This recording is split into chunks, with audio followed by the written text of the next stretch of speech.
এই 60 দিনে তুমি আমার ভাই বা আমার বোন, সত্য কথা বলো, কতটুকু পড়ছো? রমজান মাস, মিথ্যা কথা বলিও না। কতটুকু পড়ছো? কয়টা চ্যাপ্টার পড়লা? ডেইলি অ্যাভারেজ স্টাডি টাইম তোমার কতক্ষণ ছিল? মেজরিটি অফ দ্য কেসে that was less than 5 hours. Second একটা কোশ্চেন করি, তোমার ফোনের অ্যাভারেজ স্ক্রিন টাইম কতক্ষণ ছিল? মেজরিটি অফ দ্য কেসে that was near to 10 hour বা 10 আওয়ার প্লাস। সো আমাকে এই সিম্পল দুইটা কোশ্চেনের উপর ভিত্তি করে একটা সত্য কথা বলো তো, আর ইউ ইভেন ট্রাইং? তুমি কি আসলে ট্রাই করতেছো? আসলে পড়াশোনা করতেছো?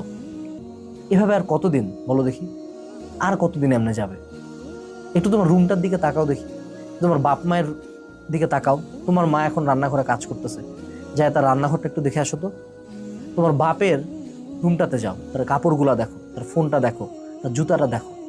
এবার তোমার দিকে তাকাও, কি করতেছো তুমি লাইফের সাথে বলো দেখি? একটু ভাবো না। আমিও তো আসলে চিন্তা করতেছি, আমিও চিন্তিত। আমি অ্যাকচুয়ালি তোমাকে অনেক বেশি চিন্তিত। অ্যাট দিস পয়েন্ট আমি ভয় পাচ্ছি। বাংলাদেশ কিন্তু খুবই কম্পিটিটিভ একটা জায়গা। মাত্র 2% 5% মানুষজন চান্স পায়, মাত্র 10% মানুষজন পাশ করে জিপিএ 5 পায়, ভালো করে লাইফে। তুমি কি সেই পার্সেন্টেজে পড়বা? তুমি যেভাবে চলতেছে সেভাবে কি পারবো বা? এবার আসে আরেকটা বড় কোশ্চেনে, যে অনলাইনকে তুমি তোমার পড়াশোনা, তোমার কামব্যাকের উৎস হিসাবে ধরছো, সে অনলাইনে কি তোমার অ্যাডিকশনের মূল কারণ নাকি? কালকে কয়টা লাইভ করছো? কতক্ষণ ফোন চালাইছো বলো দেখি? লাইভ করতে যায় কি ফোকাসটা নষ্ট হয়ে গেছিল?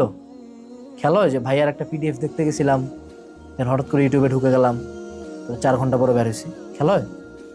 কয়টা অনলাইন ক্লাস জমায় রাখছো বলো দেখি? প্রথম 2-4টা ক্লাস করছো, তারপর তো সবগুলো বাকি, রাইট? কি মনে হয় এমনি চললে হবে? কয়দিন ধরে কোচিং যাও না বলো? নাকি কোচিং প্রতিদিন যাচ্ছ কিন্তু বাড়িতে আসে পড়া এনার্জি নেই, ঘুমায় যাও? সত্য কথা বলো তো, যে 1 মাস আগে যা পড়ছিল একটাও খেয়াল আছে? আরেকটা কোশ্চেন করি, তুমি যেমন চলতেছো, তোমাকে সিলেবাস শেষ হবে? হবে না, এটা তুমিও জানো। আমার চেয়ে অনেক ভালো মতো তুমি জানো তুমি খুব বাজে রকম ভাবে ভাসা গেছো। তোমার ফাক এন্ড ইউ নো দ্যাট। সবচেয়ে মজার কথা, তুমি এটা নিয়ে কখনো চিন্তাই করো না। চিন্তা করতে ধরলে তোমার ভয় লাগে। সেই ভয় দূর করার জন্য কি করো তুমি জানো? আবার ফোনটা চালাও। লাগছে না খাপে খাপ? আসলে মানুষের ভুল রিয়েলাইজ করা খুব জরুরি। আমি যদি কাদার মধ্যে পড়ে উঠতে চাই, আমাকে বুঝতে আমি কাদার মধ্যে পড়ছি। So realise you are fact. But the good thing is you now you know you are fact. তুমি জানো এখন তুমি ফাঁদে পড়ছো। এখন বের হওয়ার রাস্তা বলি। বের হওয়ার রাস্তা হইলো ফোনটা রাখো, ফেসবুকটা আনইনস্টল করে, ভিডিওটা যেখানে দেখতেছো না, ফেসবুকে দেখতেছো, ইউটিউবে দেখতেছো, দুইটা আনইনস্টল করে দিবা এই ভিডিও শেষ হওয়ার সাথে সাথে।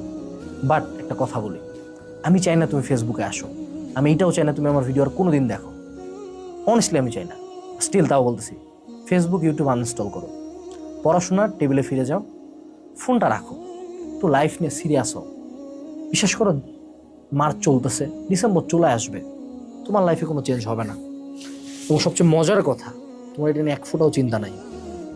তুমি রাতে খুব রিল্যাক্সে ঘুমাও, তুমি স্ক্রল করো ঘন্টার পর ঘন্টা, অ্যান্ড তুমি এই ভিডিওটা দেখার পরও মনে হয় না ঠিক হবা। ঠিক কি হবা? আমি জানি না, ঠিক হওয়া উচিত। তোমার জায়গায় হলে আমি ঠিক হইতাম।